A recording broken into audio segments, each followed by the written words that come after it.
আসসালামু আলাইকুম এভরিওয়ান, কেমন আছেন সবাই? আশা করি নিশ্চয়ই অনেক বেশি ভালো আছেন। আলহামদুলিল্লাহ, আপনাদের ভালোবাসা ও দোয়ায় আমিও অনেক বেশি ভালো আছি। আজ কিছু কথা আপনাদের সাথে শেয়ার করব। এই কথাগুলো না বললেই নয়।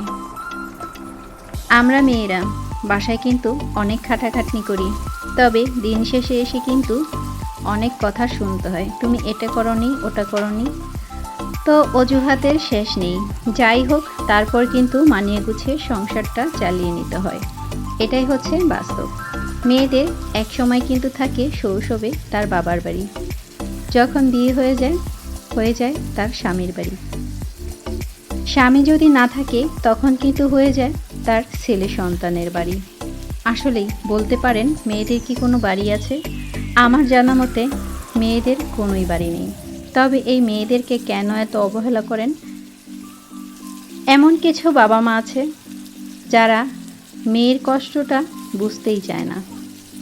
সেই বাবা মার উদ্দেশ্যে বলা, এরকম করবেন না। আপনার মেয়েটা কতটা সুখে আছে সেটা হয়তো কোনোদিন আপনারা জিজ্ঞাসা করেননি। জিজ্ঞেস করলে হয়তো বলতে পারতো মন খুলে সে কতটা ভালো আছে। আলহামদুলিল্লাহ, আমার দুটি সন্তান। আমি ওদেরকে অনেক অনেক অনেক বেশি ভালোবাসি। আমার সন্তানদের জন্য সবাই অনেক বেশি দোয়া করবেন। আল্লাহ তাআলা যেন তাদেরকে দীর্ঘ নেক হায়াত দান করে। আমার মেয়ে আজ কিন্তু খেতে চেয়েছিল মিষ্টি, তাই মিষ্টি বানিয়ে দিচ্ছি।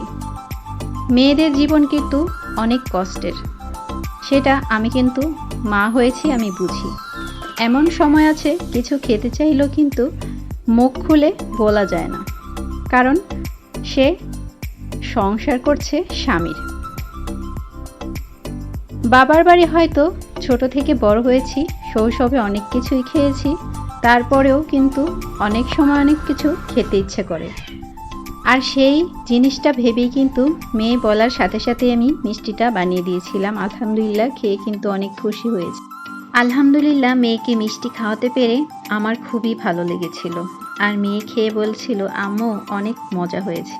এই কথাটা শুনে আমার বুকটা একেবারেই ভরে গেছে। যাই হোক, অল্পতেই আমার মেয়েকে আমি খুশি করতে পেরেছি, আলহামদুলিল্লাহ। তবে সেই বাবা মার উদ্দেশ্যে বলা, মেয়েদেরকে কখনোই অবহেলা করবেন না। মেয়ে হচ্ছে জান্নাতের সর্দার। আর এই জন্যই মেয়েদেরকে অনেক অনেক অনেক বেশি মূল্যায়ন করেছে আমাদের প্রিয় নবী সাল্লাল্লাহু আলাইহি ওয়াসাল্লাম।